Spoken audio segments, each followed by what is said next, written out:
Hey guys, Kyle, the Death Knight of Anime here, bringing you my review for One Piece episode 890. So, with this technically being the first episode of Wano, obviously the major question will be: did it live up to the expectations, or better yet, is the first episode good enough to leave us confident for the future episodes?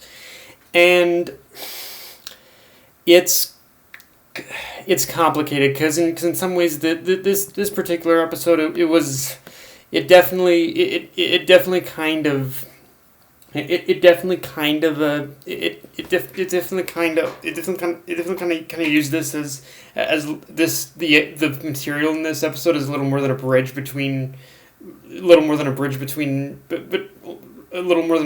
like the Levely Arcs stuff and actually like what happens in Wano.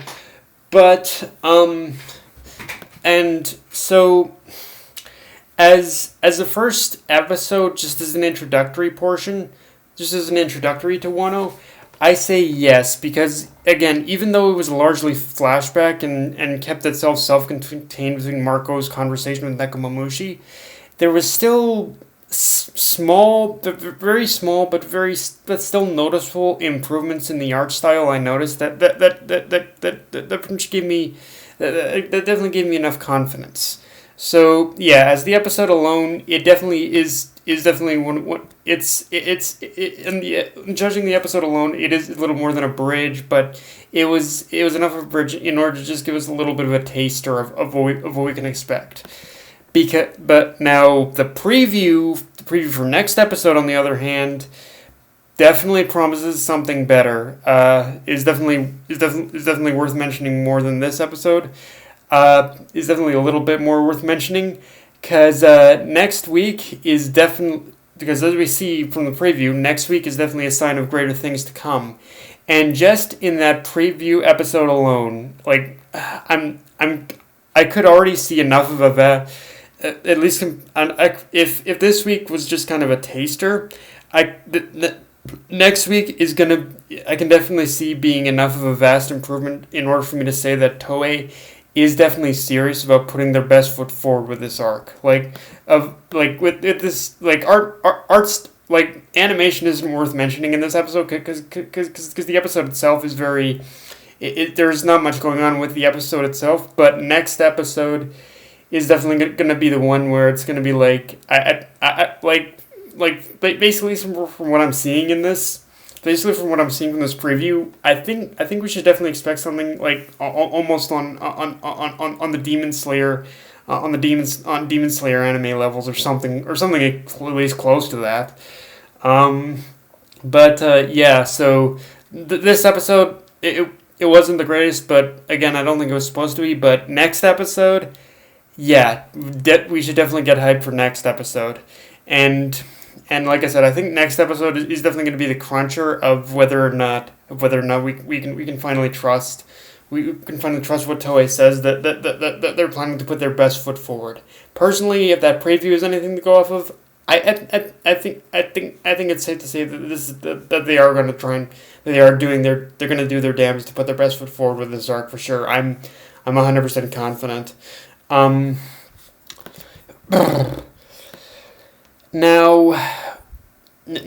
as I said, the episode itself kept itself very self-contained pretty much between Nekomamushi and between reintroducing us to basically Marco the Phoenix of the former First Division commander of the Whitebeard Pirates, and Nekomamushi, and they're just a little conversation together. And from there, we basically we actually learn a small but unique detail that aside from being the First Division commander, he was also the ship's doctor. So, well, it was kind of expected that he'd care about Whitebeard's health regardless. This does shine a new light and a new perspective on Marco's actions to protect Whitebeard during even during the Paramount War, and why we always saw him and Marco and Whitebeard together. Of course, the more interesting, like it went beyond just him being the First Division commander at the very least now. And now, of course, the more interesting detail we learn with Marco's reintroduction is that apparently he and the other Whitebeard pirates had attempted to defeat the Blackbeard pirates after the war, which compared to the manga, which is one of the things where actually compared to the manga, which actually with the anime they pretty much took it a little step further, and we actually get to see a little bit.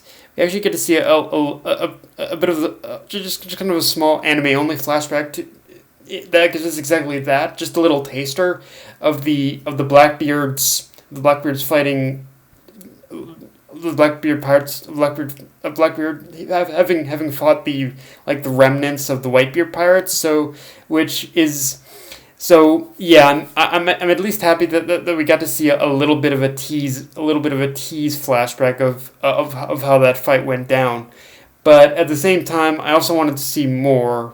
I also wanted to see more of it, but I want to assume that's one of those things where even though we just got a small tease, I'm sure that Oda has got his own plans for in order for something like that. So it makes sense that Toei wouldn't want to jump too far ahead of him. So yeah, as is, like, I wanted to see more of that Blackbeard versus Whitebeard's thing, but Whitebeard flashback. But as is, it just kind of gives us a nice little tease for when and if Oda decides to, in order to reveal how exactly that particular fight went down. Now, we also get a little bit of background that the island Marco is currently staying on was essentially Whitebeard's hometown, and how Whitebeard himself used every bit of treasure he stole in order to help turn it into what it is now. So I like how this does give Marco that extra little bit of motivation of why he's there, as well as giving us even more reasons as well as, and on top of that, we on top of learning that, we also learned that the island that Whitebeard was trying to protect, it was an island that was pretty much abandoned by, it was kind of like Ohara, in the sense where it was an island that was pretty much abandoned by the, it was an island that was abandoned by the world government.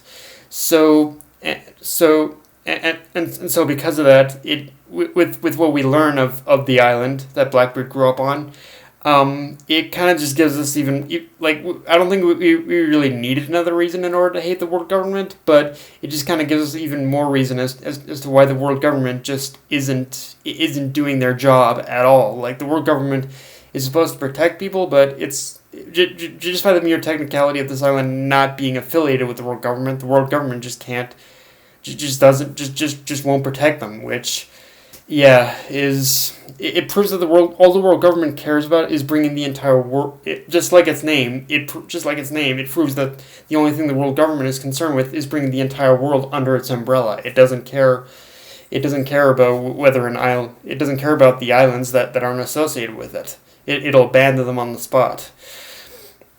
And now, the other big thing, of course, is that in this. The other big thing in this is we get to see Marco's reaction to pretty much to basically what pretty much Nekomamushi tells him about how Luffy plans to pretty much in order to shake things up and plans to defeat Kaido of the Four Emperors, which yeah, you should pretty much, for basically what little we've seen of Kaido thus far, plus Marco's reaction, yeah, we can pretty much assume right here, right now on the dot that Kaido, yeah, this is gonna go. I think we can already assume this is gonna go in a very similar way to how basically to how Whole Cake Island went, although probably even worse, because if you remember Whole Cake Island, Luffy didn't even defeat Big Mom on that island, so yeah, I think the possibility of Luffy defeating Kaido at this point are very, very slim. But we'll just have to wait and see. But both anime and manga haven't. I think the manga has kind of revealed ways in which Luffy can defeat Kaido, but yeah, the anime wise, anime watchers, you'll just have to wait and see how this goes for sure. It should be interesting. But yeah, guys, that's my review. If you enjoyed the video, Like, comment, subscribe. Follow me on Twitter, Facebook, and Mr. Crunchyroll. Death Knight of Anime, signing off. Later, guys.